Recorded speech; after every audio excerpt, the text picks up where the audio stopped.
안녕하세요. 캐디쟁이 AI입니다. 자, 이번 영상은 저번 영상에서 이제 진원도 발생한 진원도를 이제 필요로 하는 요소하고 그다음에 이제 발생하는 원인 그거에 대해서 그리고 진원도의 기본적인 개념에 대해서 설명을 드렸습니다. 그래서 이번 시간에는 이 진원도를 이제 어떤 식으로 이제 표시를 하느냐 도면에 기형처를 이제 어떻게 붙이느냐 가장 중요한 내용을 해야겠죠. 자, 일단은 이제 케이스 교육에 나와 있는 거는 이제 대략적으로 이렇게 나와 있습니다. 나와 있고 이제 요 위에 이제 말 설명들이 써 있고 하는데 이제 첫 번째 이제 예시로 나오는 게 이제 요건데 진원도가 붙어 있는데 두 군데가 붙어 있어요. 같은 형체의 두 군데가. 그래서 요 이제 여기 그다음에 여기. 근데 이제 이 붙어 있는 형태가 좀 다르죠. 좀 다릅니다. 뒤쪽에 이제 요런 애가 붙어 있어요. 요거 왜 붙어 있나? 기본적으로 이제 진원도라는 건 데이터를 필요로 하지 않습니다. 왜냐면 얘는 형상공차니까요. 앞에서도 얘기했지만 형상공차는 내가 그 기형체를 측정하는 그 측정면 자체, 즉 자기 자신이 데이터입니다. 그렇기 때문에 별도로 데이터를 붙여주지 않는다라고 하는데 요 경사면 쪽, 그렇죠? 사면 쪽에 지금 부착돼 있는 기형차 같은 경우는 요 이제 데이터를 이용을 해서 얘는 공차 값도 없고 뭔가를 표시해 주는데 예전에 진직도 할 때도 여기 한번 나왔어요. 저렇게 생긴 게 물론 이제 다르게 생겼습니다. 진직도 할 때 나왔던 거는 요거죠. 진직도 할 때 나왔던 거는 이제 저게 이제 교차평면 지시자가 나왔어요. 옵션으로 추가적으로 이제 앞쪽에서 이제 여기 설명이 나오죠. 쭉 제일 앞쪽으로 가면 저 기호 나와 있던 게 더 앞이죠. 여기 이쪽에 보면 요거 교차평면 지시자다. 그럼 이제 요번에 붙어 있는 건 뭐냐? 방향 형체 지시자라는 게 나옵니다. 일단은 저게 나오는 이유가 이제 진원도 같은 경우 그리고 또는 이제 원통도 같은 경우는 이제 저 측정하는데 그 측정 공차역을 적용하는 방향이 있어요. 방향. 그러니까 그 방향이 어떻게 되느냐를 지시하는 겁니다. 지시하는 겁니다. 이제 진원도에서 그 방향이 이제 두 가지로 나눠지거든요. 여기까지 와야 되나? 어디였지?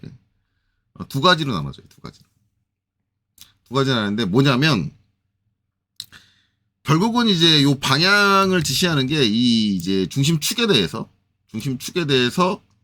직각 방향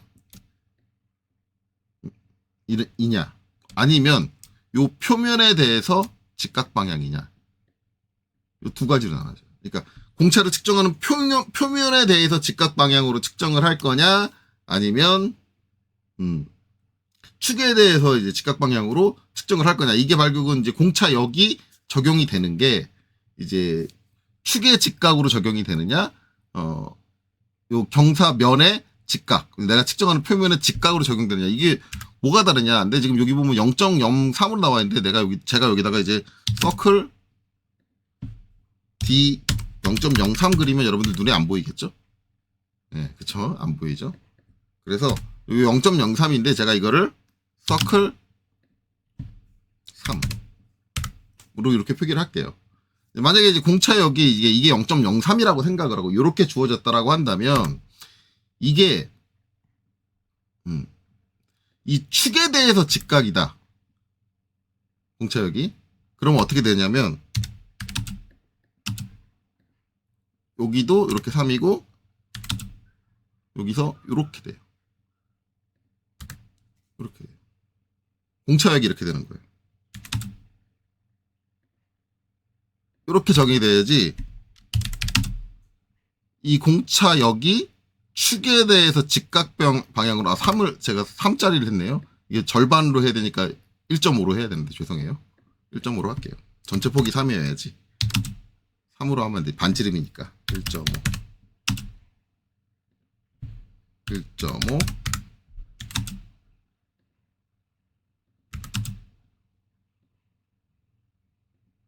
이렇게 되는 거고, 그래야지 얘가 축에 대해서 직각으로 공차역이 적용이 된다. 이렇게 됩니다. 이게 이제 축 직각으로 공차역을 적용을 하는 거고, 만약에 내가 이 면의 직각으로 공차역이 적용되면 어떻게 되느냐?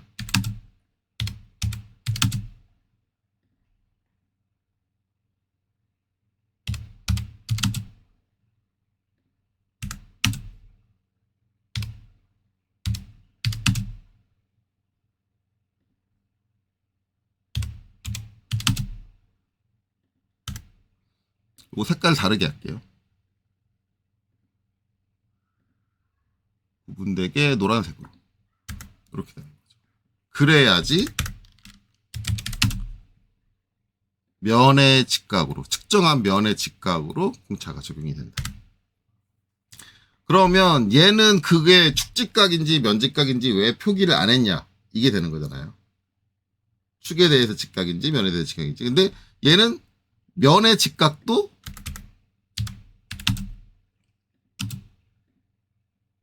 똑같아요. 그쵸? 면의 직각도 요거예요. 그리고 축의 직각도 요거예요. 그러니까 일반적으로 우리가 원통형 또는 구, 이런 각도를 가지지 않은 완전한 원의 형태를 가질 때는 이게 표면의 직각이냐 아니면 축의 직각이냐 상관없이 다 똑같다라는 거죠. 그래서 그때는 굳이 방향 형체 지시자를 지정하지 않아도 된다. 왜? 혼동할 수가 없어. 혼동할래야. 그거에 대해서 써 있는 게 결국은 이거예요. 원통 형체에 대해서 진원도 공차 형체를 축의 수직인 횡단면에 적용을 한다. 구체 형체에 대해서 진원도 부의 중심 표현을 횡단면에서 적용을 한다. 근데 이제 마지막에 나오죠. 원통도 아니고 구도 아닌, 즉 원뿔 형태, 회전면에 대해, 원뿔 형태를 얘기하는 각도를 가진 원형 형체, 회전체에 대해서는 방향 형체를 항상 지시하여야 하고 11절을 참조한다. 이렇게 돼 있죠. 그러니까 이게 구나 원통이 아닌 형체, 즉 각도를 가지고 있는 회전체에 이거를 지시하지 않으면 안 된다라는 거예요. 무조건 얘가 지금 써 있는 말이 항상 지시하여야 하고 라고 돼 있잖아요. 무조건 지시해야 된다. 왜? 저걸 지시 안 하면 게이지를 저 면의 직각으로 돼야 돼? 축의 직각으로 돼야 돼? 이걸 모르거든요, 작업자가. 책정자가. 얘가 면의 직각이 중요한 거야? 축에 대해서 직각이 중요한 거야? 이걸 모른대. 그걸 항상 표기를 해줘야 된다. 근데 실무에서 제가 이거를 진원도 표기하는 거 가끔 보긴 하지만, 가끔 보게 되면은 이 경사면에 대해서 이제 진원도를 표기를 하는데 이거를 꼭 안 해요. 그러니까 우리나라 사람들이 워낙 기하공차에 대한 학습이 약해가지고 이 기하공차 옵션에 대해서 알고 있는 사람은 거의 뭐 실무고 뭐 교육 현장이고 어디를 가도 전무후무해. 제 경험을 얘기를 하면 저런 거의 존재를 알고 있는 사람은 제가 만나본 사람 중에서는 단 한 명도 없어요. 물론 제가 못 만난 사람 중에 국내에 있는 기술자분은 있을 수도 있어요. 있는데 제가 만난 모든 선생님이나 제가 만난 모든 실무 작업자나 실무 도면 그리는 작도자나 제가 만난 사람 중에서는 이런 게 있었어는 아는 사람을 단 한 번도 아직까지 만난 적이 없다. 그렇죠? 어쨌든 요 표현 형태는 누구나 다 알고 있을 거예요. 누구나 다 알고 있는 거고, 이제 간혹 가다가 주의해야 되는 거, 이것도 마찬가지지만, 이거 기입하라 그러면 간혹 가다가 이제 여기다 이렇게 치수 이렇게 빼놓고, 여기 파이 붙이겠죠? 파이 안 붙일게, 지금. 무브로 할게요, 무브. 이러시는 분들 계세요. 이건 틀린 거예요. 이거 무슨 뜻이에요? 40파이 원의 유도형체인 중심에다가 진원도를. 중심축이 어떻게 진원을 가져요? 중심축은 진원을 가질 수가 없어요. 얘는 무조건 이 원 표면에 대한 거기 때문에, 이 표면이 진원이 나오느냐 안 나오느냐기 때문에 얘는 이렇게 기입하면 무조건 이거예요. 틀어서 기입하셔야 돼요. 일직선 나오면 안 돼요. 이건 지켜주셔야 된다. 왜? 이거를 하는 순간 얘는 무슨 의미다? 이 40파이라는 걸 이용한 유도 형체에 대한 기하공차다. 이게 원이 아니라 사각이 40이다 그럼 뭐예요? 이 윗면과 아랫면의 사이에 있는 중립면에 대한 거다. 절대 오해하시면 안 돼요. 우리가 기형차 KS 규격에서 약속된 거는 치수가 일치하면 유도형체, 그 치수를 활용하는 유도형체에 대한 기형차를 지시하는 거고, 그 면을 지칭할 때는 떨어져 이렇게 면에다 직접적으로 지시를 하든가 아니면 면에 나온 치수 보조선에서 치수선과 일치하지 않는 형태로 작성을 하는 거다. 그거는 주의하셔라. 네. 그렇죠? 자, 그럼 이제 요 방향 형체, 이 방향 어떻게 지시한 거예요? 직각도다. 누구에 대해서? A, 데이텀 A에 대해서. 데이텀 A는 뭐예요? 요 각도를 가지고 있는 치수하고 딱 일치하게 나와 있죠. 그럼 뭐예요? 이 각과 이 각, 이게 원형 형체니까. 즉, 저 원뿔 형체의 중심 축선이 데이텀 A. 그 중심 축선에 대해서 이 치수값의 방향은 어떻게 된다? 직각으로. 그렇게 되는 거죠. 그렇게 해석을 하시면 돼요. 그래서 이렇게 경사면을 가지고 있을 때는 반드시 방향 형체를 지시해줘야 한다. 이런 식으로 표기한다라는 거고, 요거에 대해서 이제 해석은 이제 여기 이렇게 나와 있다. 자, 그럼 이제 여기 해석 나와 있는 거 보면 뭐 공차이공 회동 반지름에서 뭐 이제 t만큼 차이가 나는 t라는 게 결국은 요거죠. 0.03이니까 0.03mm가 차이가 나는 요 위원 아래원 사이에 들어와야 된다. 근데 여기서 이제 우리가 흔히 오해를 하는 게 한 가지 있어요. 만약에 이제 요 0.03이다 그러면 우리가 생각을 할 때는 학원에서 가르칠 때 다 이렇게 얘기를 해요. 자, 이렇게 40이 있으면 여기다가 서클 지름 D가 0.03 이렇게 해서 요 위아래다. 요 사이에 들어와야 된다는데 우리가 이제 약간 잘못 생각하고 있는 게 기하공차의 측정은 얘의 지름이 40인지 얼마인지 알지 못합니다. 측정해서 저걸 알지 못해요. 왜냐하면 표면이 들쑥날쑥한 거, 저 원주 표면이 들쑥날쑥한 것만 어느 정도 들락날락 하느냐, 그 갭만을 측정을 하지, 그게 얘의 공차 범위에 들어오느냐, 40mm의 공차 범위에 들어오느냐 안 들어오느냐는 실질적으로 측정이 안 돼요. 기하공차 측정에서. 물론 이제 요새 나온 이제 기하공차 측정기, 이제 디지털로 돼 있는 거, 걔네들은 이제 요 표면을 긁잖아요. 표면을 긁으면 원주가 나오잖아요. 한 바퀴 돌리면 원주가 나와요. 그 원주 값 가지고 이제 공차까지 같이 확인을 해주기는 해요. 요새 나오는 측정기는. 근데 원래 이제 예전에 이제 수작업으로 우리가 이제 저 기하공차를 측정을 했을 때는 지름값은 버니어로 별도로 재고, 단순히 기하공차 들락날락한 값, 떨리는 값, 진동값을 확인을 할 때는 솔직히 말하면 측정이 안 됐다. 요 공차 값은. 그래서 그 일반적으로 이제 우리가 기하공차를 얘기할 때는 뭐 여기서 뭐 이제 플러스 마이너스 0.03 이렇게 설명을 하는데 솔직히 말하면 그건 아니고, 이 기하공차 측정 값은 그냥 무조건 그 진폭, 저 표면을 측정했을 때의 진폭이 0.03 내의 진폭을 유지하면 공차가 어떻게 됐든 오케이인 거예요. 기하공차. 그걸 좀 오해하면 안 된다. 그리고 이제 대부분 이론서들 보면은 꼭 기준 치수에다가 이제 딱 이렇게 대놓고 제로 치고 딱 하는데 그렇진 않아요. 근데 그렇게 되는 경우가 있어요. 그렇게 되는 경우는 뭐냐면 결국은 이게 나오거든요. 만약에 그렇게 되는 경우다라고 한다면 이게 나올 거예요. 딱 이렇게 나오고 여기에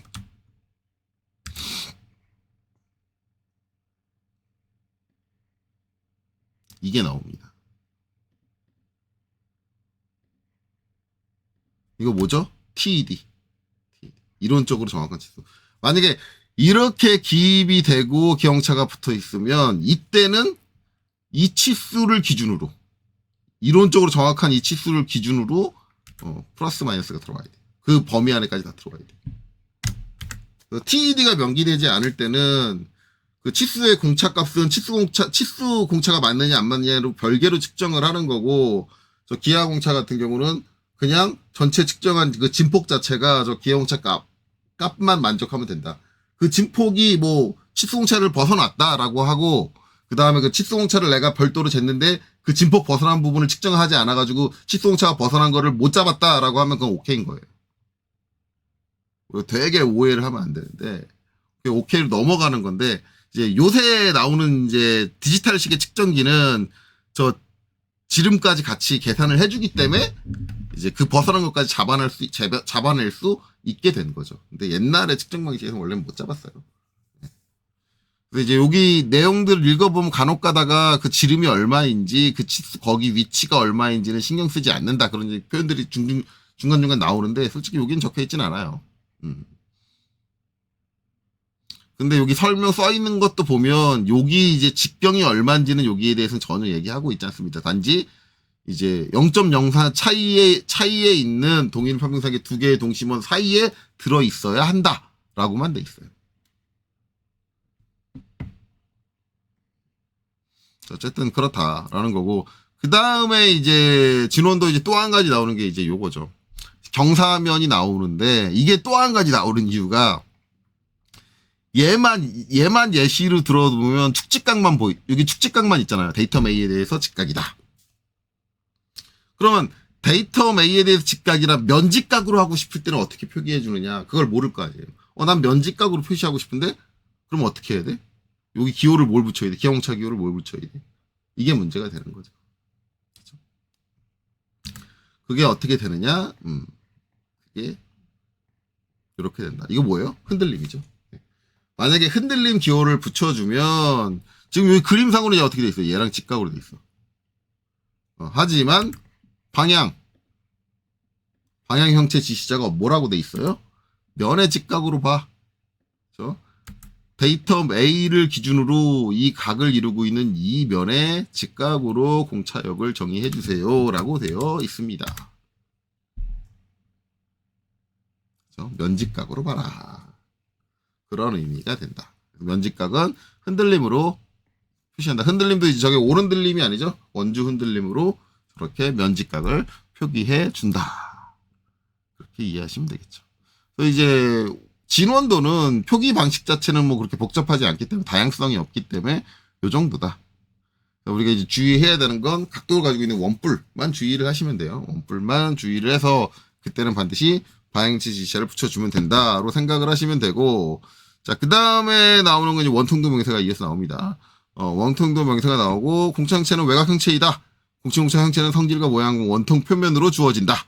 이것은 영역형체이다. 라고 되어 있어요. 이제 추출 원통 표면에 뭐 이제 이렇게 나와 있는 건 요 그림에 대한 설명이겠죠. 이렇게. 이렇게 돼 있고, 이제 원통이니까 이제 뭐 이런 식으로 표현이 된다. 이렇게 되고, 원통도 같은 경우는 경사면에 원통도를 적용하지는 않아요. 일반적으로. 그렇기 때문에 경사면에 대한 원통도 표현은 빠져 있습니다. 왜냐면 경사면은 측정 자체가 어려워요. 왜냐면 그 게이지가 이 경사면의 각도를 따라서 움직여야 되거든요. 만약에 저걸 원통도를 보겠다고 한다면. 그러기가 힘듭니다. 저 각도를 따라서 움직일 수 있는 방법이 없어요. 수평수직은 그냥 수평수직으로 그냥 움직이면 되는데 저 각도를 따라서 움직이기가 힘들기 때문에 각도를 가진 형체에다가 원통도를 붙여주는 예시 자체는 케이스 교육에 나오질 않아요. 그래서 우리가 원통도는 이제 완벽하게 원통 형체를 갖추고 있는데 애한테만 적용이 되는구나. 우리가 일반적으로 그렇게 생각하면 되고, 그러다 보니까 당연히 뭐가 안 나와요? 방향 형체가 이제 안 나오죠. 원통도는 이제 당연히 이제 진원을 보고, 진원 말고 또 뭘 보느냐? 이 표면의 진직을 같이 본다. 그러니까 원통도는 어떻게 생각하시면 되냐면 진원도와 진직도의 합작이다 라는 거예요. 근데 이제 결국 이제 이것 때문에 문제가 발생하는 게 있는데, 그러면은 이제 진원도는 저 공차값, 공차역이죠. 정확히 얘기하면 공차역. 이거를 결정하는데 결국은 이 원만을 고려하면 돼요. 근데 원이라는 거 우리가 고려해야 되는 게 나중에 이제 공차 값에 대해 설명해서 나오겠지만, 결국은 이제 원의 치수는 뭐예요? 우리가 흔히 반지름 아니면 지름일 거 아니에요. 그렇죠? 그걸 가지고 우리가 이제 저 공차 값을 생각을 하면 되는데, 얘는 두 개가 복합이에요. 원통도는 진원과 진직에. 그러면 얘는 개념이 애매해져요. 진직을 가지고 공차 값을 잡아봐야 돼, 아니면 지름을 가지고 공차값을 잡아야 돼. 네, 요게 애매해져요. 그래서 이제 나중에 이제 공차값에 대해서 얘기할 때 그것 때문에 이제 어떤 공차값을 지정할 수 없다라는 표현이 나옵니다. 네, 지정할 수 없다라는 표현이 이렇게 나오죠. 그래서 이제 그거는 이제 결국은 설계자가 판단, 설계자가 하고 싶은 대로 해라. 뭐 그런 식으로 나와요. 그래서 솔직히 말하면 이제 원통도 같은 경우는 공차값의 정답을 말하기 상당히 애매하다. 물론 이제 설계상으로는 뭐가 기준이 돼야 되는지 그 기준 자체는 이제 정해져 있어요. 어떤 식으로 이제 한다. 그러니까 이제 그게 케이스 규격상에는 정이 안 돼 있지만 이제 실무에서 관습적으로 해오던 방식은 있어요. 뭘 기준으로 한다. 어쨌든 그렇습니다. 자, 그래서 이제 이렇게 표현한다. 표현 자체는 어렵지 않죠. 표현 자체는. 자, 그러면 이제 이렇게 표현한다는 것까지 알았으면 이제 영상을 찍은 지 지금 한 20분밖에 안 됐으니까 이걸로 끝내기는 상당히 아쉬우니까 이제 뭘로 가야 돼요? 그럼 이제 저거 어떻게 측정을 하느냐? 이제 저게 제가 이제 진직도 할 때도 그렇지만 측정기를 이제 먼저 보여드렸잖아요. 3D를 대충 그려가지고 보여드렸는데 얘는 이제 그거를 진원도 같은 경우는 그거를 설명드리기 전에 이제 먼저 제가 나오는 게 뭐냐? 이론 쪽에서 항상 나오는 게 고전적인 진원도의 측정 방법. 이게 먼저 나와요. 자, 과거에 우리는 이제 어떻게 진원도를 측정을 했는가라는 게 먼저 나와요. 먼저 나오는데, 이제 전문적인 측정 장비라는 게 발생하기 전에는 제일 처음에 등장했던 건 직경법이에요. 직경법은 말 그대로 이제 원의 직경을 재는 거예요. 원의 직경을. 뭘로? 이제 얘 같은 경우는 이제 진원도니까 되게 정밀하게 1000분의 1 단위까지 확인을 해야 되니까 일반적으로 이제 우리가 원의 직경 잴 때 실무에서 뭘 많이 써요? 버니어 캘리퍼스를 많이 쓰잖아요. 근데 버니어 캘리퍼스는 어디까지 읽어요? 100분의 1까지 읽죠. 근데 이제 우리가 기하공차의 영역까지 넘어가면 몇 분의 몇을 읽어요? 1000분의 1을 읽죠. 그러면 일반적으로 버니어 캘리퍼스는 안 쓰겠죠. 네, 그럼 뭘 써요? 마이크로미터. 일반적으로 이제 마이크로미터로 직경을 잽니다. 직경을 재는데 이제 되게 이제 치수 측정, 원에 대한 치수를 측정할 줄 모르시는 분들. 만약에 이제 원이 이렇게 있다. 그러면 이제 실무에서 이제 신입사원들한테 야 그거 걔 원 직경 얼마 나오는지 한번 확인해봐라. 그러면 어떡하냐면 그냥 딱 잡고 버니어 가지고 마이크로미터는 이제 실무에서 잘 안 쓰니까 정밀 측정할 때만 쓰니까 딱 이렇게 여기 직경을 딱 재요. 그래서 여기 직경 딱 재고 바로 얘기합니다. 직경 얼마입니다. 이거는 안 돼요. 여러분들도 실무 가시면 이래놓고 바로 이렇게 한번 딱 측정하고 직경 얼마입니다. 이렇게 얘기하시는 거 하시면 절대 안 돼요. 지금 이제 자격증 준비하시고 자격증 딴 다음에 회사 딱 가시면 절대 이렇게 대답하지 마세요. 이러면은 이제 잘못하면 이거 한번 측정한 거 딱 걸리면 바로 위에 고참한테 혼납니다. 깨집니다. 좀 과격하신 분들은 그거 딱 보자마자 바로 미친 딱 나와요. 원은 절대 이렇게 측정하는 거 아니고 이거를 최소 2번 이상 측정하셔야 돼요. 돌려서 이것까지. 측정값을 이게 진원이 항상 안 나오기 때문에 그리고 그 공차가 어떻게 분포가 됐는지 모르기 때문에 기본적으로 2군데 측정하고요. 저 같은 경우는 2군데 측정도 안 해요. 저는 최소 4번 측정합니다. 거기에 저는 불안해가지고 5번 측정하는 경우도 있어요. 한 4-5번 측정 계속 돌려가면서 측정해요. 5번 측정하고 나서 이제 그 다음에 치수값 얼마요? 그렇게. 이거를 한 번 측정을 해가지고 원의 직경을 한 번 측정해가지고 얘기하는 건 되게 무식한 짓이에요. 절대 그러시면 안 돼요. 최소 아무리 못해도 2번은 측정을 하셔야 되고 기본적으로 4번 정도 해주는 게 좋고 좀 불안하면 5-6번 해주는 게 좋습니다. 이렇게 하는데 결국 직경법이라는 건 이렇게 특정 얘는 이제 진원을 확인하는 거니까 솔직히 말하면 진원 확인할 때 직경법으로 할 때는 이거 4번 측정도 솔직히 모자라요. 직경 4개 측정해도 한 10번 정도는 하셔야 될 거예요. 섹션 나눠가지고 10번 정도 측정을 탁탁탁 해주시는 게 맞아요. 그래서 이제 공차값, 이제 치수값들이 나올 거 아니에요. 뭐, 직경이 10이다 그러면 10.001, 뭐, 2번째 측정한 건, 뭐, 9.99, 뭐, 이렇게 나온다든가, 뭐, 이런 식으로 나올 거 아니에요. 그러면 이 공차값들을 다 모아가지고, 여기서 가장 많이, 최고값, 가장 큰 값이 나온 거랑, 최저값, 가장 작은 값이 나온 거랑, 2개의 차를 구하면 어떤 값이 나오겠죠? 가장 큰 값과 가장 작은 값. 그게 진원 측정값이라고 보시면 돼요. 그 범위 내에서 울렁울렁 되는 거니까. 결국은. 가장 높은 값과 가장 낮은 값 사이에서 울렁되는 거니까. 그걸 이제 진원값이라고, 진원의 이제 측정값이라고 보면 되고, 그 값이, 그 차값이 가장 높은 값과 가장 낮은 값의 차값이, 내가 지정한 이제 그 도면에 지정되어 있는 진원도 값 안에 들어오면 진원이 나온다고 보는 거예요. 그런데 이 방식의 가장 큰 단점은 뭐냐? 얘를 잡아내기 힘들다. 등경외원을 잡아내기 힘들다.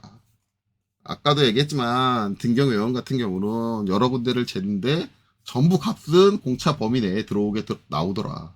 기하공차에. 근데 실제 진원은 아니다. 등경외원이 되게 위험한 게 진원도를 판단할 때는 등경외원이 상당히 위험하다. 그래서 이 직경법을 이용하면 얘는 등경외원은 거의 못 잡아낸다라고 보는 게 맞아요. 직경법을. 등경외원의 함정에 빠지기 좋다. 자, 그래서 이제 그 다음에 나온 건 3점법입니다. 3점법. 3개의 점을 이용을 한다. 근데 이게 뭐냐면, 결국은 이제 얘는 V블록 위에다가 원통으로 올려놓고 측정하는 방법이다. 그러면 이제 이렇게 있을 거 아니에요.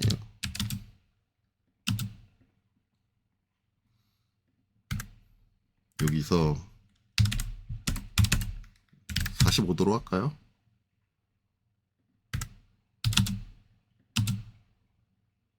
얘가 반지름이 얼마였지? 15네요.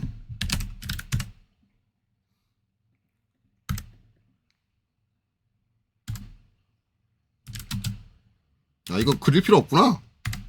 밑에 그려놓은 걸로 알고 있는데. 안 그려놨나? 네, 안 그려놨네요. 왜 그려놓은 걸로 착각을 했지? 다시 그려야지.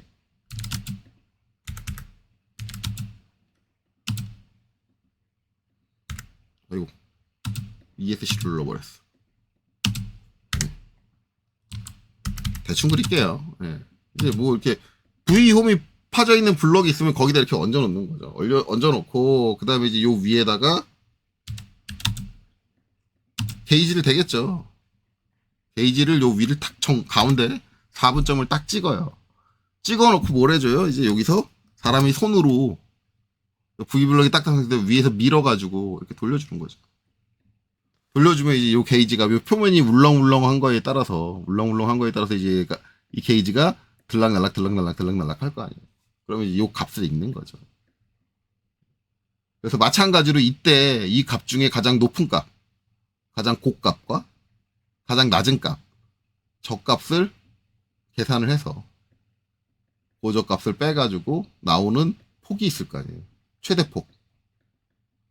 그 최대폭이 범주 안에 들어오느냐를 보는 건데, 자, 이 방식은 얘도 등경외원에 취약하다고 얘기는 해요. 등경외원에 취약하다고 얘기를 하는데, 얘가 무조건 등경외원을 못 잡아내는 건 아닐 거예요. 등경외원이 발생하는 그 형상이 저 위에서는 로브가 뭐 3개냐, 홀스 로브냐, 짝스 로브냐 뭐 그런 걸로만 구분을 하는데, 이제 그렇게 균일하지 않은 등경외원도 있거든요. 그런 경우에는 뭐 잡아낼 수도 있어요. 그러니까 이 무슨 얘기냐면 직경법보다는 등경외원에 대해서 취약성이 좀 적어요.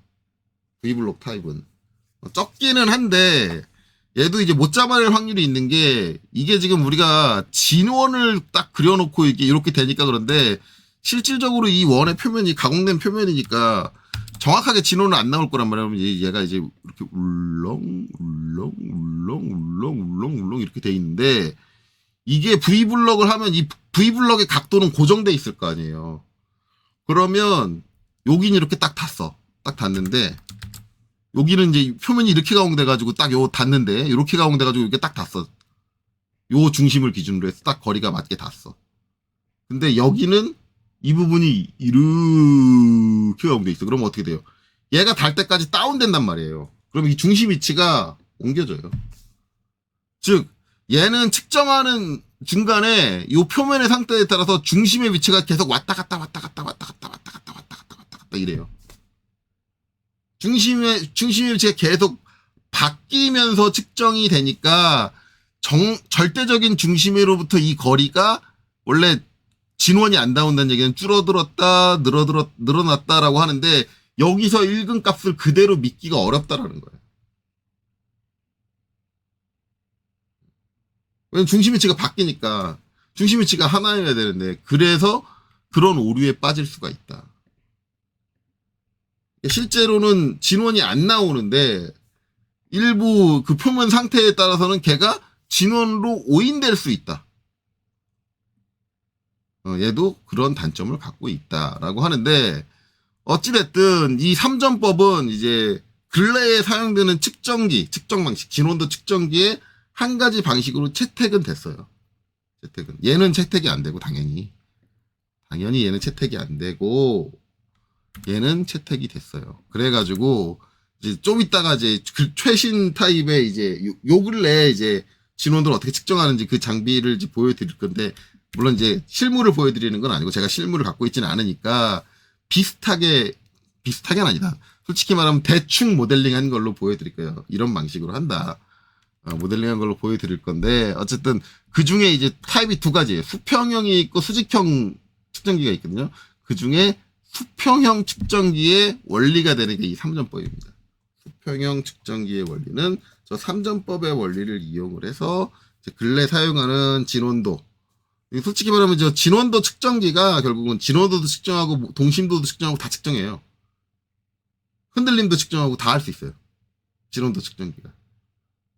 다 공용으로 쓰거든요. 그거의 종류 중에 수평 타입 진원도 측정기의 이제 기초가 됐다. 3전법이. 그렇게 되고. 자, 그 다음에 이제 마지막으로 이제, 얘는 그런 괴리에 빠지네.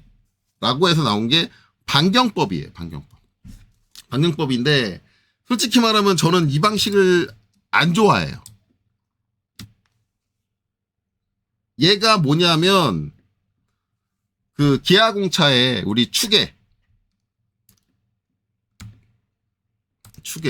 중심선이 있으면 여기에다가 데이텀을 붙였다 그랬잖아요. 데이텀. 여러분들이 잘 알고 있는 거 지금도 전산환경 기계도 기능사 책들 보면 다 이렇게 돼 있잖아요. 여기다가 중심에다가 이렇게 데이터 뭐 A 주는 거 요거. 제가 이거 잘못했다고 계속 얘기를 하고 있죠. 이거 이러면 안 된다. 라고 얘기를 하고 있죠. 이거를 하게 한 주 원인 중에 하나로 정확한 이론은 아니에요. 정확한 이론은 지목되는 애가 얘예요. 반경법. 그리고 요 표현 제가 앞에서 말씀드릴 때 케이스규에서 요거 못 찾을 거다 라고 제가 말씀을 드렸잖아요. 그랬더니 어떤 분이 제 그걸 보고 꿋꿋이 찾아가지고 저한테 얘기를 해줬어요. 물론 제 유튜브 구독자는 아니고 이제 구독자긴 하지. 저랑 이제 친분 있는 사람이 찾아가지고 자, 나 찾아서 보여줬어. 이제 거의 대부분의 강사님들은 저랑 반대 의견을 갖고 계세요. 잘못되지 않았다. 라고 하는데 이제 저랑 어느 정도 친분이 있는 그분이 이제 저를 반박하기 위해서 케이스 교육을 여지껏 한 번도 안 보다가 제 그 영상을 보고 나서 봤어요. 근데 저는 뿌듯했어요. 제 의견을 반박하기 위해서든 뭐든 어쨌든 봤으니까 안 보던 사람이 봤으니까. 봤는데 조금 많이 아쉬워요. 많이 아쉬운 게 이게 기왕 볼 거면 그 안에 써 있는 말들도 좀 읽지. 말은 하나도 안 읽고 그림만 봤어. 이게 있어요, 있긴. 케이스 교육에. 근데 이게 기아공차 제가 지금 여기 여러분들한테 나눠드린 본문에는 없어요. 본문에 없고 어딨냐면 부속서에 있어요.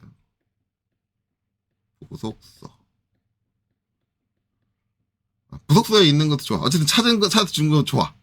좋은데 그랬으면 거기 써 있는 글도 좀 읽지. 얘가 뭐라고 써 있냐면 과거 옛날에 이렇게 했었다. 이렇게 표현을 한 적이 있었다라는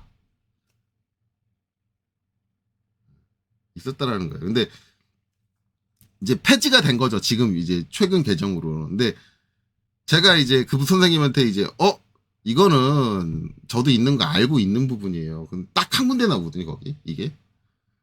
근데 선생님 거기 있는 말 읽어보셨냐고.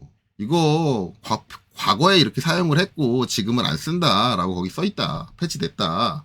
라고 써있다 그랬더니 그분이 하는 얘기가 뭐냐면 여기에 빗대서 하는 얘기가 자, 선생님이 한 강의를 보면 표면 거칠기 기호가 요새는 여기에 WXYZ도 아니고 뭐 3.2 뭐 이렇게 수치로 RA 값이 기입되는 거 이게 개정된 거다. 그러면 선생님 말씀 그 말씀대로 이게 과거 규정이라고 쓰면 안 된다고 하면 지금 우리가 전산응용 지휘도 기능사에서 W 이것도 쓰면 안 되는 거다.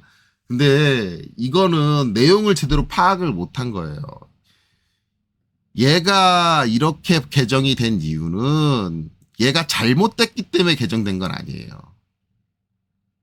얘보다 얘가 더 정확한 표현을 할 수 있기 때문에 이제는 앞으로는 표면 거식을 좀 더 정확하게 기입을 하십시오. 이렇게 돼 있는데 얘가 폐지된 이유는 이거를 잘못 해독하는 경우가 많았기 때문에 얘는 이 이론 자체가 잘못됐기 때문에 폐지가 된 거예요.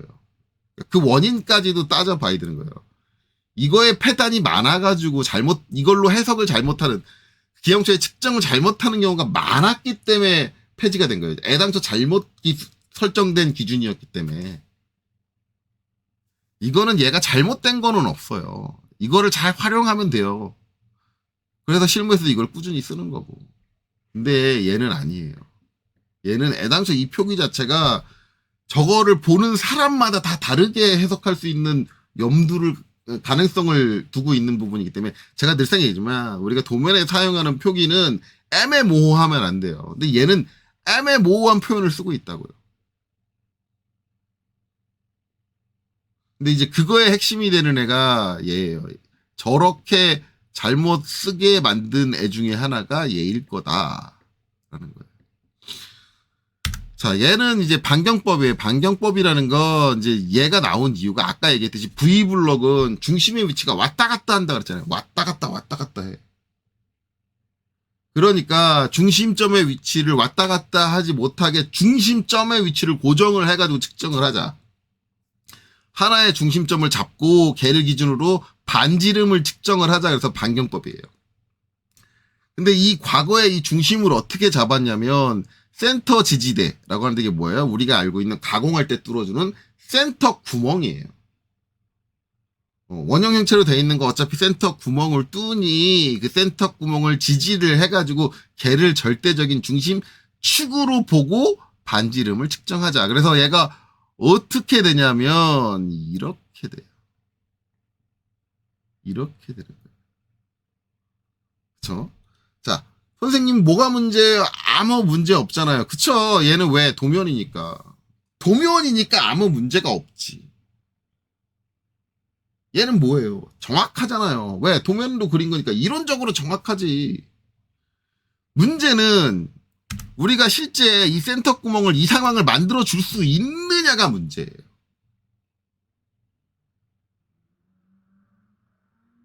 못 만든다. 제가 요 중심축에다가 데이텀 AA 붙이면 안 됩니다. 그럼 어디를 잡고 측정을 하는 겁니까? 그런 식으로 얘기를 한다 그랬잖아요.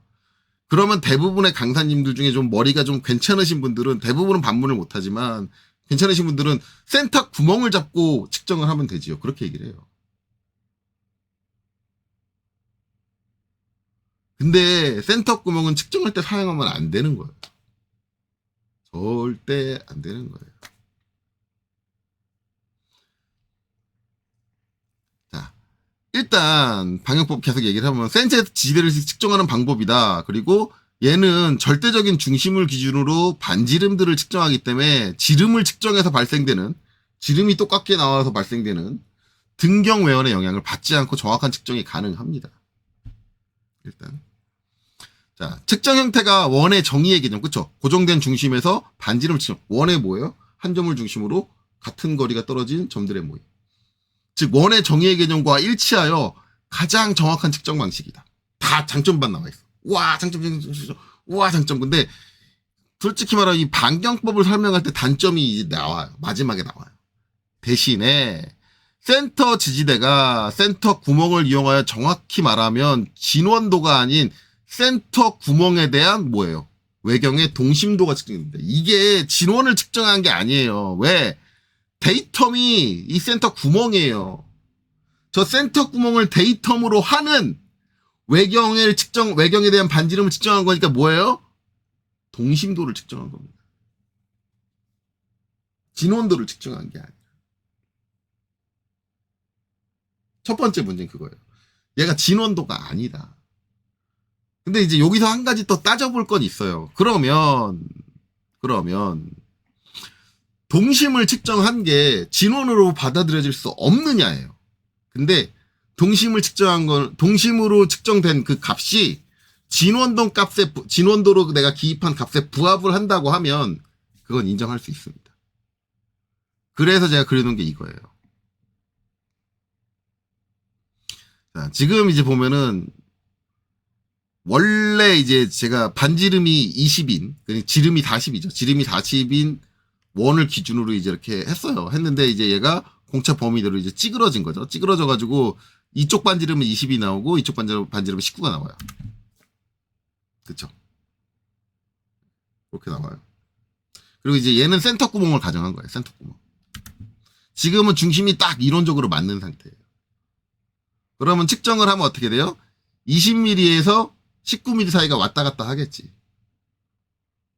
울렁울렁 할 거 아니에요. 울렁울렁. 그렇죠?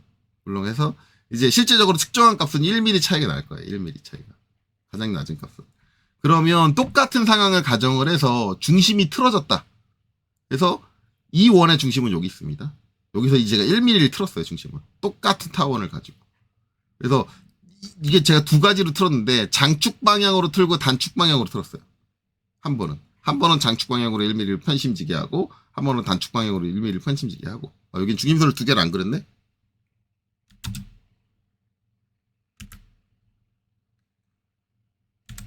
이것도 마저 그릴까요?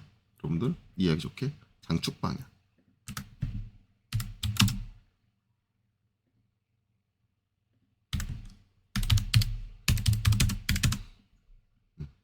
요렇게 그려놓읍시다. 그리고 얘는 짧게 할게요.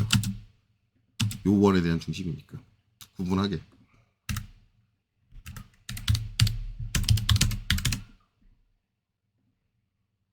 자, 그리고 치수는 이렇게 붙여줄게요. 자, 이렇게 했는데 이렇게 하면 어떻게 되냐면, 자, 결국은 얘가 센터 구멍이라고 그랬으니까 센터 구멍 중심은 여기잖아요. 여기를 기준으로 측정을 하게 되면 21, 19, 19, 19 이렇게 나와요. 그럼 뭐예요? 아까는 제일 큰 값이 20이고 제일 작은 값이 19. 얘는 제일 큰 값이 얼마예요? 21에서 19. 그러면 2mm가 왔다 갔다 할 거 아니에요. 그렇죠? 2mm가 왔다 갔다 해요. 그러니까 무슨 얘기냐면, 만약에 동심도를 측정을 하면 동심이 안 맞을 거니까, 분명히 저 센터 구멍하고 분명히 동심이 안 맞을 거예요. 그러면 저 측정되는 표면의 진원도 값은 측정되는 값은 더 커질 거예요. 증폭이 돼버린다고요. 왜냐하면 거기에 중심이 안 맞는 것까지 가산이 되기 때문에 더 편차가 커진다고. 그러면 만약에 이렇게 된다라고 한다면 우리가 동심으로 측정한 값이 진원 값에 수렴된다. 그러니까 진원 값보다 작게 나왔다라고 하면 동심으로 측정된 값도 진원도로 인정할 수 있습니다. 인정은 돼요. 왜냐하면 이게 두 개가 합쳐진 값이기 때문에, 증폭된 값이기 때문에 결국 실제적인 진원은 지금 측정된 값이 실제적인 진원 값은 아니지만 실제적인 진원 값은 그거보다 더 작을 테니까. 네, 작을 테니까. 그쵸? 자, 그리고 이제 요게 이제 단축적으로 하면 어떻게 되느냐? 작은 값이 18까지 떨어지죠. 그리고 큰 값은 20. 그러니까 얘도 결국은 단축적으로 틀어진다고 해도 결국은 뭐예요? 이 센터가 틀어진 거 영향을 받아서 전체적인 편차값은 얼마가 나요? 2mm가 나요. 원래 1mm가 나야 되는데, 진원도 편차값이. 그러니까 더 값이 크게 나오죠. 값이 더 크게 나왔는데 그게 내가 정한 진원도 값에 수렴을 했어. 그러면 인정 가능하지. 왜? 어차피 저 원의 진원은 그 값보다 작으니까. 그렇기 때문에 기구적으로는 절대 문제가 안 돼요. 내가 진원을 봐야 되는데 그걸 동심으로 봤다고 해서 기구적으로 문제가 될 거냐? 아니죠. 내 스펙에는 무조건 만족할 거야. 왜냐면 이거는 억울한 게 누구냐면 가공작업자가 억울한 거예요. 그렇죠? 가공작업자는 자, 원래 이제 스펙이 1이었어. 1이었는데 진원도 스펙이 1이었어. 근데 얘는 진원도 스펙은 1에는 들어오는 거 아니에요. 근데 이거를 동심도로 측정을 해버리니까 동심도 1이 더 플러스가 돼가지고 이 2가 돼버린 거 아니야. 더 커진 거 아니야. 그럼 난 진원은 맞췄는데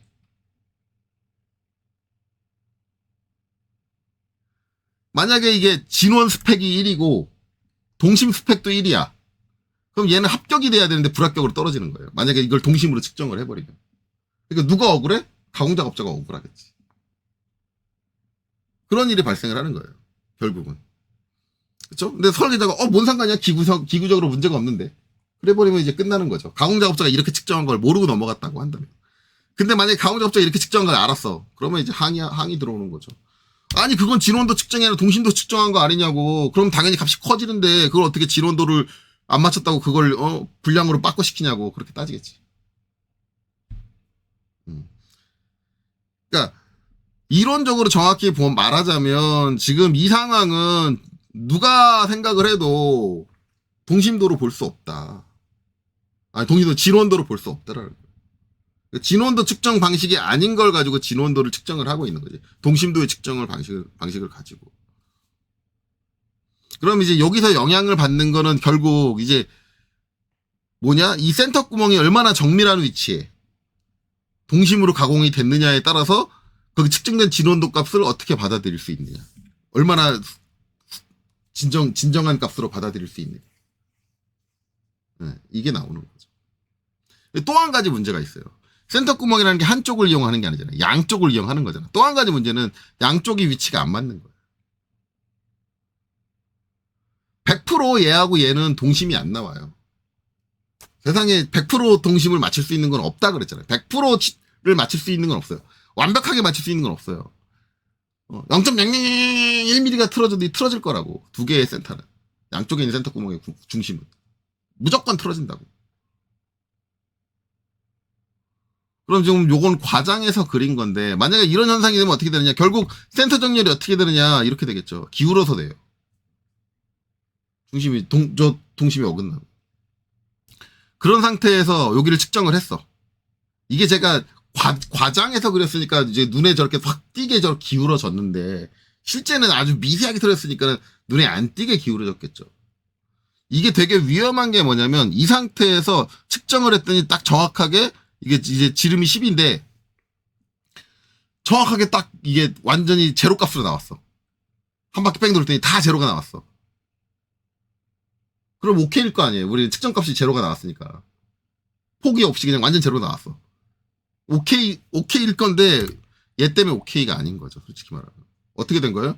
얘는 솔직히 말하면 이쪽 직경이 이렇게 되는 거예요. 그러면 찌그러졌는데 찌그러진 걸 타원을 진원으로 인정을 해버린 거야. 이렇게 되면. 이런 위험성이 발생을 해요. 그래서 제가 제일 솔직히 말하면은 이 진원도 측정 방법 과거 이제 옛날 방법 중에 제일 싫어하는 게 뭐냐면 방향법이에요. 악의 축이야 악의 축. 얘 때문에 그래. 얘가 이런 센터 구멍 가지고 미친 짓을 해가지고.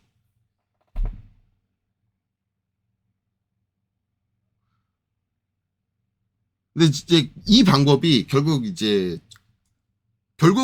지금 쓰고 있는 방법에서 가장 신뢰하고 있는 방법은 이 방법이긴 해요. 방광법. 대신에 중심을 잡을 때 이렇게 안 잡습니다. 센터 구멍을 이용하지 않아요. 그러니까 얘의 문제는 센터 구멍을 이용했다라는 게 문제. 그래서 얘는 센터 구멍을 잡지 않습니다. 센터 구멍을 잡지 않고 누굴 잡아요? 제가 앞서서도 얘기했지만 형상공차의 데이텀은 자기 자신이에요. 즉 우리가 이 원통 표면 이 표면을 측정을 하잖아요. 그러면 이 표면을 잡습니다. 이 표면을 잡아가지고 센터를 하나로 고정을 하고 그러고 측정하는 게 진짜 진원도 측정이다. 그래서 결국은 이 방식의 가장 큰 단점인 이 센터 구멍이 빠져요. 이 센터 구멍을 이용해서 측정하는 게 빠져요. 그러니까 아직도 끝까지 그 빡빡 우기시는 분들이 있어요. 과거에 이걸 썼잖아요. 이걸 썼잖아요. 이게 뭐냐면 결국 이 센터 구멍 잡는 거거든요. 이거거든요. 그러니까 그 선생님들 주장이 많아요. 과거에 이렇게 쓴 거는 저 센터 구멍을 잡아서 측정을 한다라는 개념으로 저렇게 쓴 건데, 중심에다 쓴 건데, 아니라는 거죠. 제가 그 선생님들한테 얘기를 하는 건 뭐냐면, 그렇게 하시려면 어떻게 하셔야 되냐면, 일단, 얘를 데이터 A로 지정을 하셔야 되고요. 얘에 대해서 얘의 동심을 먼저 확인하셔야 됩니다. 그러니까 우리가 양쪽에 똑같은 센터 구멍을 하면 뚫게 되면 전산능력 기능사에서 뭐예요? 이렇게 해놓고 이거 양쪽 구멍 뚫었다고 이렇게 하잖아요. 이렇게 표기 못해요. 이걸 데이터모로 쓸 거면 여기다가 기하공찰 하나 붙여주고 데이터몰 하나 붙여주고 데이터 A 그 다음에 여기는 별도 기입해야 돼요. 왜냐면 여기다 기하공찰 붙여줘야 되거든. 뭐? 이 데이터 A에 대한 동심도를 붙여줘야 되거든요. 데이터 A에 대한 동심도를 붙여줍시다. 그리고 나서 여기다 또 데이터를 붙여야 돼요. 데이터 B. 그 다음에 뭐 해야 돼요? 여기서 이제 요 표면에 대해서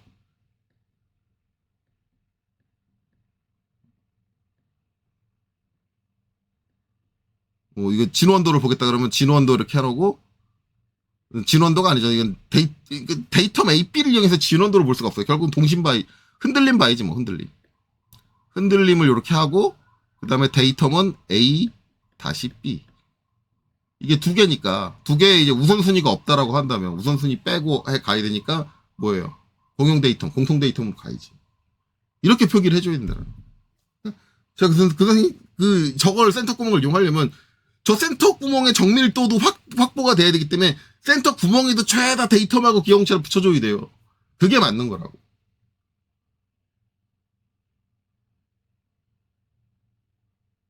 저 센터 구멍을 무조건 믿는다는 게 말이 돼요. 애당초 가공 상황 자체가 그게 안 되는데. 신뢰가 할 수가 없는 상황인데. 그러니까 요새 측정 장비는 어떻게 해요? 이 센터 구멍 빼버렸다니까요. 저걸로 측정하지 않습니다. 왜 그렇게 바꿨을까요? 이 센터 구멍이 아무 문제가 없었다고 한다면 측정 장비 왜 그렇게 바꿨냐고. 그냥 센터 구멍 이용하게 그냥 냅두지.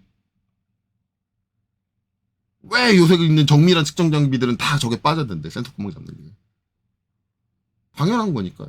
잘못된 거니까 이거. 애당초 잘못 생각한 거예요. 그러니까 그 축에 지금 우리가 쓰고 있는 그 축에다가 중심 축에다가 그 데이터 붙여주는 건 애당초 잘못됐기 때문에 개정이 된 거예요. 우리 표면 거칠기하고는 개념이 달라. 표면 거칠기 이렇게 아직까지 써도 문제가 전혀 발생을 안 해. 그 명확하지 않은 게 아니야. 명확하게 해줄 수 있어. 잘못된 게 아니라 이제 요새는 좀 더 정밀한 식으로 좀 표면 거칠기를 정의하는 의미로 그런 식으로 개정이 된 거기 때문에 선택을 할 수 있는 부분이지만 얘는 과거에 다루고 있던 기술 자체가 애당초 잘못됐기 때문에 변경된 개정인데 그 잘못된 걸 나는 옛날에 썼었으니까 그대로 쓸래라고 아직까지 유지하고 있는 건 잘못됐다라는 거죠.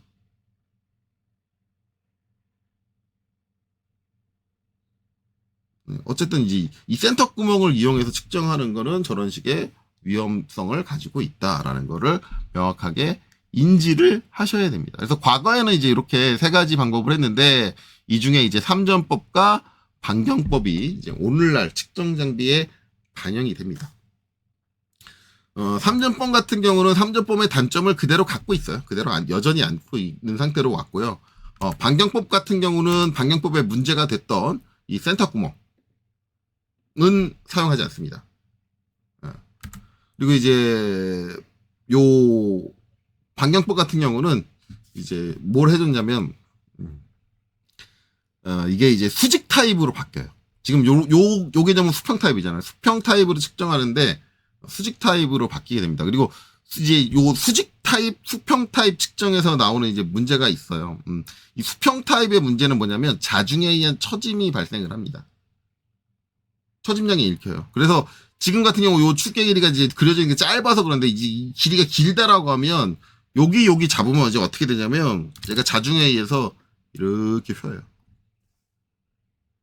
그래서 요 중간을 읽으면 이상한 값이 나온다. 이런 게 문제가 있어요. 자중에 의해서 자체 휨이 추가가 된다. 그래서 이제 이 방식은 단점을 완전히 다 보완을 합니다. 이제 요 중심축 잡는 거 잘못됐다. 중심 센터 구멍 잡지 않고요. 그 다음에 이제 수평하게 전개를 한다. 그러면은 자정에 의한 처짐이 발생을 한다. 그것도 보완해서 수직으로 세워요. 네, 그래서 이제 요새 나오는 측정 장비가 나온다. 이렇게 이해하시면 되겠죠. 그래서 이제 최근 측정 장비는 어떻게 되느냐. 이렇게 된다. 그런 거죠. 자, 얘가 이제 3전법. 을 이용을 한 거고요.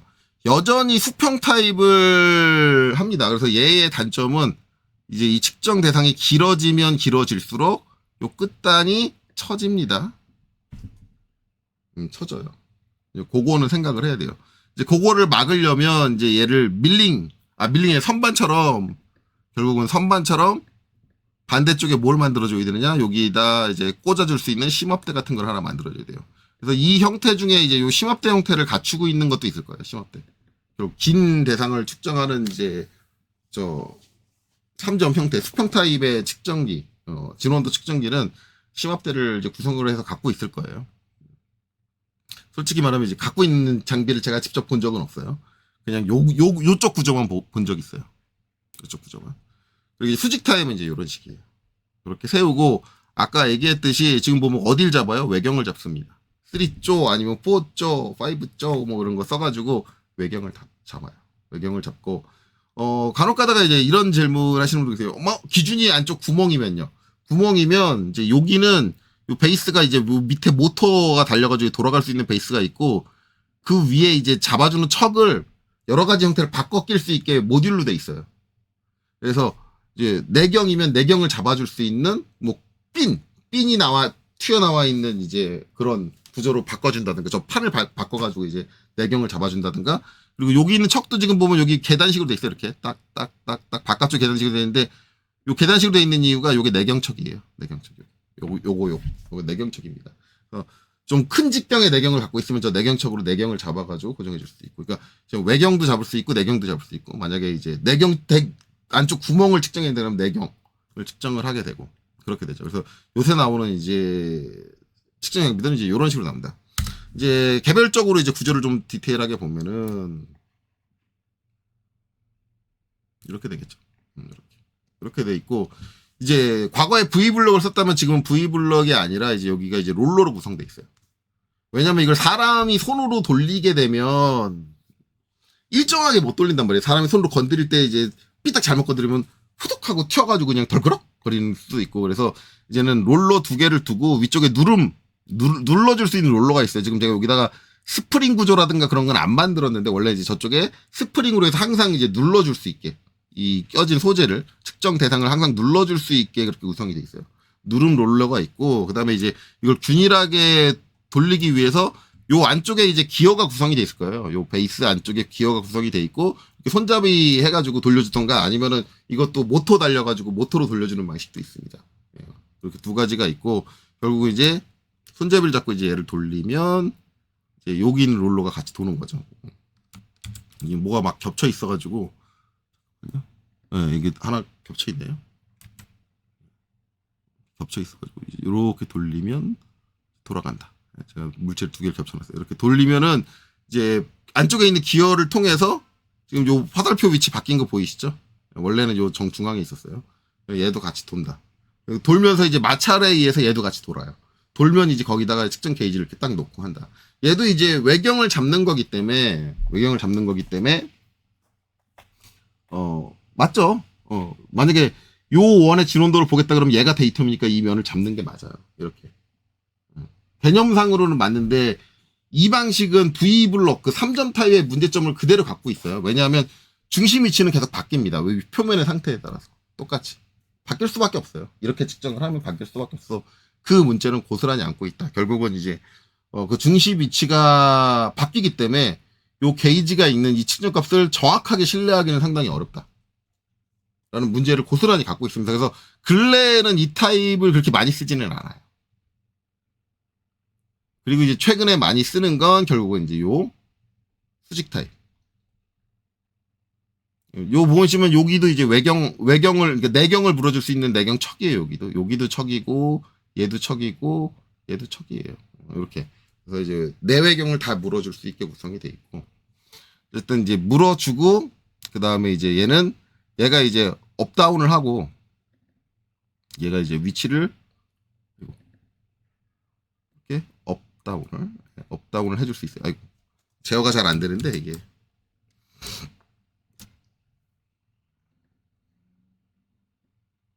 이렇게, 그쵸? 업, 다운. 지금 방향이 반대로 움직여가지고 이렇게 해서 업다운 해가지고 이제 원하는 데다 갖다 대줄 수 있고, 얘도 이제 슬라이드로 해서 이제 아이고 여기도 이제 슬라이드식으로, 아이고 제대로 안 찍혔네. 형상이 가로막고 있어서 여기도 이제 이렇게 슬라이드식으로 해서 직경이 커지면 이제 바깥으로 빼내고, 이제 직경이 좀 작아지면 이렇게 해서 갖다 대고, 뭐 이런 식으로 해서 이제 게이지를 갖다 대줄 수 있고, 그다음에 이제 얘 같은 경우는 수동으로 동작하는 장비는 솔직히 말하면 전 본 적이 없어요. 그래서 요 베이스 쪽이 회전하게 돼 있어가지고 이렇게 여기 이제 돌면서 얘가 돌려주는 거죠, 소재를 이렇게 물고 이렇게 돌아가지고 돌려주는 형태로 이렇게 구성이 됐다. 얘가 천천히 돌려주면서 하고, 이제 얘 같은 경우는 이제 아날로그로 되어 있는 게 거의 없고, 여기 지금 아날로그에 붙어 있는, 솔직히 말하면 이 수직체 같은 경우 아날로그 게이지가 없고, 그 다음에 이제 여기 디지털로 다 돼 있어요. 요 측정기에 디지털로 돼 있고, 여기에 액정 같은 거 하나 붙어 있고, 조절자 버튼 같은 거 딱 붙어 있어요. 지금 쟤는 간단하게 그린 거니까 이렇게 되게 기본적인 구조만 그려놨는데, 이제 디지털 게이지랑 그런 거 다 있고, 이제 이게 모터로 한 바퀴를 돌리다 보니까 정확히 한 바퀴 돈 양, 그리고 이제 한 바퀴 도는 동안 얘가 측정한 이제 측정 길이, 그런 것들이 다 나오기 때문에 얘는 이제 공차값까지 다 확인할 수 있을 거예요. 요 측정한 부분의 직경까지 다 확인을 하고, 직경 대비해서 절대적인 중심점에 대비해서 그 직경 대비, 그 직경 이제를 기준원이라고 하거든요. 기준원 대비해서 얘가 얼마나 들락날락 하는지, 그런 이제 진원도 값까지 다 산정을 해줄 수가 있어요. 근데 얘도 단점이 없는 건 아니에요. 얘도 단점은 있기는 있어요. 얘 단점이 뭐냐면, 지금 이제 얘가 이런 형태인데, 요걸 좀 수정을 할까요? 측정 대상을 좀 수정을 해서 표현을 합시다. 이제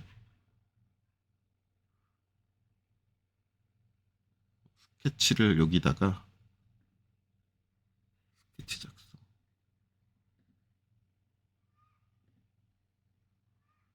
그래서 그리고 뭔가 잘못 선택됐는데, 여기로 이렇게 돌면 안 되는데, 잠깐만요. 제대로 됐네요. 여기로 해서 약간 직경이 큰 원을 하나 그릴게요. 30으로 놓고 스케치 마무리. 그래서 이거를 돌출로 얘를 찍고, 좀 간격을 띄워서 마이너스 20 하고, 그다음에 거리를 마이너스 10 이렇게 할까요? 자, 그리고 원래대로 돌아갈게요. 자, 만약에 이렇게 돼 있다 라고 하면, 만약에 이제 얘의 진원도를 보겠다라고 하면, 지금 요쪽으로 튀어나온 게 길잖아요. 결국 얘의 진원을 보려면 얘를 물어야 돼요. 아까 제가 말했듯이. 왜냐면 얘를 물고 얘를 측정을 하면 뭐예요? 동심도예요. 솔직히 말하면 얘를 물고 얘를 측정하면 동심 플러스 얘의 진원이에요. 두 개가 합쳐져 있어요. 두 값이 무조건 합쳐지거든요. 그래서 우리가 이제 측정을 하는데 동심도만 측정하겠다. 솔직히 말하면 동심도만 측정이 안 돼요. 원래 개념적으로. 왜냐면 두 값이 이 게이지에서 읽혀지는 값은 두 값이 합쳐져서 읽어져요. 그러면은 얘를 순수한 진원도 값을 구하겠다라고 하면, 얘의 진원도 값을 구하게 된다면 이 척으로 얘를 물어줘야 되는데, 이 척으로 얘를 물어줄 수는 있어요. 대신 밑에 얘가 지나갈 수 있을 만큼의 뭐가 뚫려 있어야 돼요. 구멍. 네, 구멍. 근데 이제 이렇게 생각할 수는 있어요. 여기가 짧으니까 돌려 끼면 되지. 그쵸? 돌려 끼면 돼요. 돌려 껴서 측정하면 되는데, 만약에 양쪽이 다 길다라는 걸 가정을 하면 어쨌든 밑에 그만큼의 구멍이 있어야 되는데, 얘는 밑에 이제 모터가 들어가 있고 그렇기 때문에 구멍이 없거든요. 그러면 얘는 얘 밑에다가 구멍이 뚫려 있는 기다란 어댑터를 달아줘야 돼요. 근데 반면에 얘 같은 경우는 얘를 측정하고 싶잖아요. 그러면 요 뒤가 뻥 오픈되어 있기 때문에 어떻게 되냐면 얘를 그냥 여기 얹어주면 되는 거죠. 그러면 끝나요. 그래서 그런 이제 거에 대한 대응은 얘가 좋긴 하죠. 근데 어차피 대응이 얘가 좋다고 하더라도 여기가 자중에 의해서 영향을 받기 때문에 이런 부분들이 결국 측정에 안 좋은 영향, 그리고 이제 얘는 중심 위치가 계속 바뀌니까 그 측정값을 절대적으로 신뢰할 수 없다라는 단점을 여전히 안고 있기 때문에 그럼에도 불구하고 이제 요 근래는 이 방식을 가장 많이 사용을 한다. 제가 이제 편하게 이제 그 상황 대응하긴 얘가 좋기는 한데 어쨌든 얘가 측정한 측정값은 신뢰하기 좀 어렵다. 라는 게 있죠. 그리고 아까 얘기했듯이 만약에 이게 양쪽이 더 길어가지고 어쩔 수 없이 이렇게 물어서 작업을 했다라고 하면 문제가 되느냐? 솔직히 말하면 문제 안 된다고 얘기했죠. 누구만 억울하다? 가공작업자만 억울하다. 원래 그걸 따로따로 측정을 하면 분리해서 측정을 하면 전부 다 스펙에 들어오는 건데 안 들어오게 되면 이제 누구만 가공작업자만 억울하다. 그렇죠? 네, 그렇게 될 수 있어요. 라는 거고, 솔직히 더 이제 깊게 들어가면은 지금 보면 이 상태에서 여기를 맞춰놓을까요? 위치를 여러분들 헷갈릴 수 있으니까 이 상태에서 내가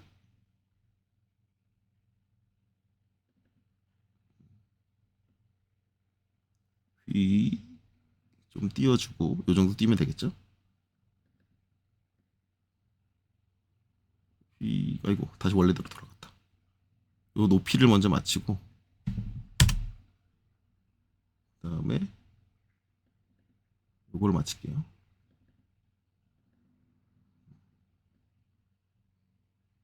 이렇게 탁 대놓고 자, 만약에 이렇게 측정을 했다. 여기 진원도를 이렇게 측정을 했다 그러면은 솔직히 말하면 요새 기술로 얘 진원 값과 이 동심이 틀어져 가지고 나온 값과 분리가 가능하냐? 그게 관건이거든요. 만약에 분리가 가능하다면 돼요. 근데 요새 기술은 이걸 분리가 가능합니다. 요 분리가 가능한 건 제가 이론적으로 설명이 가능하긴 하거든요. 왜냐하면 저게 파장이 틀려요. 파장이 나오는 게 틀려요. 아이고, 여기 뭐 이렇게 올 필요 없겠다. 파장이 나오는 게 틀린 게 동심이 어긋나면 여기서 그냥 손으로 그려도 될 것 같아요. 만약에 이제 이원하고 요 중심이 어긋나 있다. 이렇게 어긋나 있다 그러면 얘는 한 바퀴 도는 동안 어떻게 되느냐? 그렇죠? 그게 관건이잖아요. 한 바퀴 도는 동안 얘에 의한 이 동심이 어긋난 거의 파장은 이제 요게 동심이 이렇게 갔으니까 여기가 높아질 거예요. 여기가 높아지고 여기가 낮아질 거예요. 고점 저점 이렇게 되거든요. 그러면 한 바퀴 도는 동안 저를 찍고 다시 고로 오면 만약에 여기서부터 측정을 했다 그러면 고에서 저를 찍고 다시 고로 올 거예요. 한 바퀴 도는 동안 긴 파장으로 이게 반복이 돼요. 이렇게 되고 다시 한 바퀴 돌면 이렇게 되고 또 이렇게 되고 장파장으로 생기거든요. 편심에 의한 거는 한 바퀴를 주기로 하는 장파장으로 형성이 돼요. 편심에 의한 거. 이렇게 표현이 되고 그 다음에 요 표면이 진원이 안 나오는 건 제가 아까도 얘기했지만 우리가 일반적 진원이 안 나올 때 타원 형태를 이렇게 그리는 경우는 없어요. 진원이 안 나올 때 이렇게 진원 안 나오는 것도 이것도 기술이야. 거의 대부분 여기서 우둘두둘 이렇게 진원이 안 나오거든요. 그럼 얘네들은 이걸 따라서 단파장으로 이렇게 나와요. 그래서 필터를 통해서 장파장과 단파장을 분리를 하면 편심에 의한 이 값과 그 다음에 표면이 진원이 안 나와서 나오는 이 진폭과 이게 분리가 가능해요. 계산상 이론적으로. 그래서 그런 공식을 여기다 아마 넣어놨을 거예요, 요새 기계. 제가 요새 기계를 이걸 안 써봐가지고 모르겠는데 아마 넣어놨을 거예요. 그래서 아마 이제 요새 기계는 이게 이 동심의 개념으로 측정을 해도 이게 표면 진원도와 아마 저 동심도와 별도로 분리해서 표기해 줄 수 있을 거다. 예. 그렇게 생각이 됩니다. 요새 장비는 그럴 거다. 라는 거죠. 이제 문제는 이제 지금 여기 표현된 건 외경인데 내경이 문제예요. 내경 같은 경우는 구멍 안쪽을 측정을 해야 되기 때문에 게이지가 어느 정도 요 핀이 들어가야 되잖아요. 들어갈 공간이 없으면 걔네들은 측정이 불가능해요. 그래서 기본적으로 작은 직경을 갖는 것. 일반적으로 작은 직경이라고 하면 이제 게이지가 들어가기 좀 힘들 정도를 생각하면 10파이보다 작은 거. 10파이 이하. 구멍들은 솔직히 말하면 진원도를 안 본다고 보는 게 좋아요. 10파이 이하 구멍에서 이제 진원도를 무조건 안 보는 거냐. 물론 10파이 이하 구멍에서 끼워 맞춘 공차가 들어간다. 그러면 공차의 범주가 되게 좁기 때문에 그 공차를 맞춰야 되기 때문에 그때도 이제 드릴링이 아닌 보링의 방식으로 가공이 될 거거든요. 그러면 솔직히 말하면 그때는 진원도를 볼 필요는 있어요. 볼 필요는 있는데 그럼에도 이제 측정 자체가 게이지가 들어가기 힘드니까 이제 그때는 측정을 할 수 있는 방법이 결국 수작업 옛날 이제 방식으로 직경을 여러 군데 측정해서 측정하는 방식밖에 없거든요. 솔직히 말하면 저 전문 측정 장비가 있는지 모르겠어요. 제가 인터넷으로 뒤져봤는데도 안 나오더라고요. 검색해봤는데 내경 진원도 측정 전문 장비를 뒤져봤는데 거의 대부분 직경을 측정하는 장비만 나오지 내경을 측정하는 장비만 나오지 그 내경에 대한 진원도를 해주는 게 없더라고요. 그래서 좀 어렵고 만약에 이제 구멍이 좀 직경이 크다라고 하면 그건 이 수직 타입에서 충분히 처리가 가능합니다. 내경을 읽어드리는 건. 그렇죠? 그래서 일반적으로 이제 10파이보다 큰 직경, 그러니까 11파이 이상 들은 게이지 저거 어떻게든 안쪽에 넣으려고 하면 넣을 수 있을 거예요. 근데 이제 10파이 이제보다 작은 거는 이제 힘들다. 그리고 구멍이 완전히 관통되어 있지 않다. 관통되어 있지 않다는 걸 이제 캐드에서 표현을 하자면 이렇게 돼 있는데 구멍이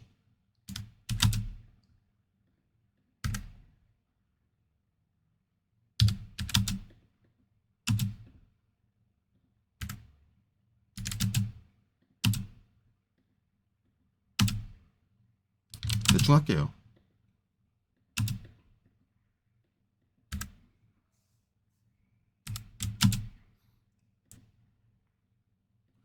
이렇게 관통이 돼 있으면 요 아래쪽에 여기 내경을 물고 여기다 이제 게이지를 넣어가지고 요 면을 측정을 하면 이게 진원도가 제대로 측정이 되잖아요. 진원도가 제대로 측정이 되는데 내경을 물고 근데 만약에 관통이 안 돼 있다. 구멍을 여기까지만 뚫었어.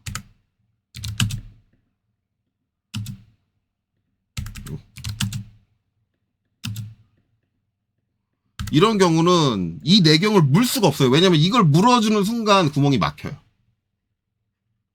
그래서 이때는 저 내경의 진원을 동심의 개념으로 측정할 수밖에 없거든요.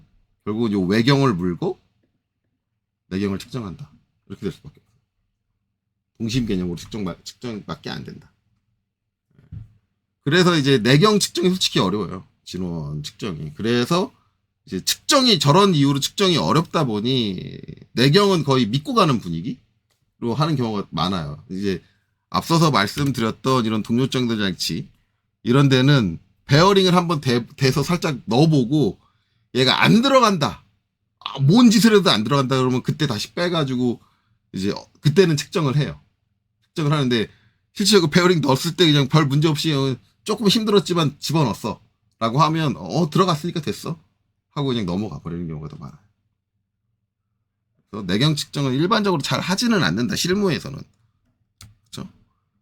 근데 실무에서 그러다 보니까 그래서 그런 건지 모르겠지만 일반적으로 이제 전산환경 기능사 같은 데 나오는 답지들 보면 이 내경의 진원을 굳이 그러니까 기하공차 표현을 하지 않더라고요.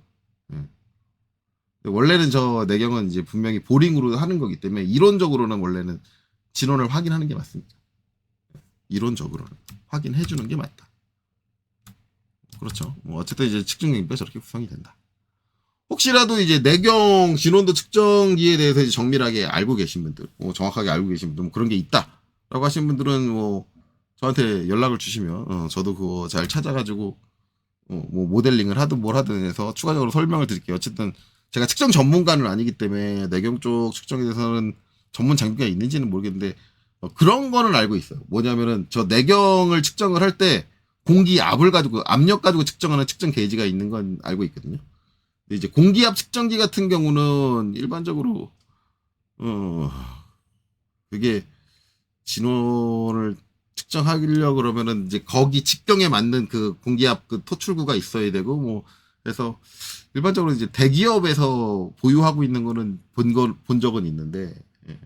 어쨌든 공기 압력 가지고 그러니까 요 직경보다 살짝 작은 직경에 이제 뭐 공기를 분출할 수 있는 요걸 내보내요. 그리고 이제 그 표면에 이제 공기를 분출할 수 있는 구멍이 뚫려 있거든요. 그러면 이제 공기를 딱 뽑으면 요 틈새가 되게 빡빡하면 공기가 나갈 때 압력이 확 올라가거든요. 틈새가 좁으니까. 그 압력을 가지고 이제 틈새가 얼마다 압력 값을 이제 수치화 해가지고 그렇게 해주는 게이지는 있어요. 근데 이제 그거 외에 일반적으로 사용하는 측정 게이지는 이제 못 본 것 같습니다. 어쨌든 그래요. 그래서 이제 저런 방식으로 우리가 측정을 할 수 있다라고 보시면 되죠. 그래서 이제 1시간 넘게 요걸 설명을 했는데, 측정 값을 이제 어떻게 할까요? 측정 값 그렇게 오래 설명할 것 같지는 않은데, 일단 이번 영상은 여기서 마치고요. 그건 이제 별도로 따로 하는 걸로 할게요. 뭐 10분이면 10분 짧게 끝내죠. 뭐 그냥 그 영상은. 어쨌든 원통도에 대해서 얘기를 안 했구나. 원통도 측정은 이제 어떻게 하냐라고 하신다면은 다시 게이지 쪽으로 갈까요? 원통도 측정하려면 이제 어떻게 하겠어요? 여기서 얘를 위아래로 업다운 해가면서 계속 얘를 뺑글뺑글 돌면서 계속 측정하면 되겠죠. 예. 원통도는 어차피 이제 요 왔다 갔다 하는 거, 그게 추가되는 거니까, 축 방향으로 왔다 갔다 게이지가 움직이는 거 추가되는 거니까, 이 상태로 그냥 똑같은 장비에서 그대로 측정을 하면 된다고 보시면 됩니다. 여기도 마찬가지죠. 얘가 원통도면 이제 왔다 갔다 하면서, 요 밑에를 이제 요 밑에를 헐겁게 풀겠죠. 헐겁게 풀러가지고 왔다 갔다 하면서 뭐 그렇게 측정한다. 그렇게 보시면 돼요. 뭐 별다른 건 없다. 어쨌든 원통도는 그냥 예전에 평면도 설명을 했듯이 이제 진원도의 확장 개념, 진원도에다가 진직도를 같이 이제 추가해주는 그런 개념이 되기 때문에 뭐 그렇게 생각을 하시면 됩니다. 자, 그래서 이번 영상 여기서 마치고요. 여기까지 보시느라 수고 많으셨습니다.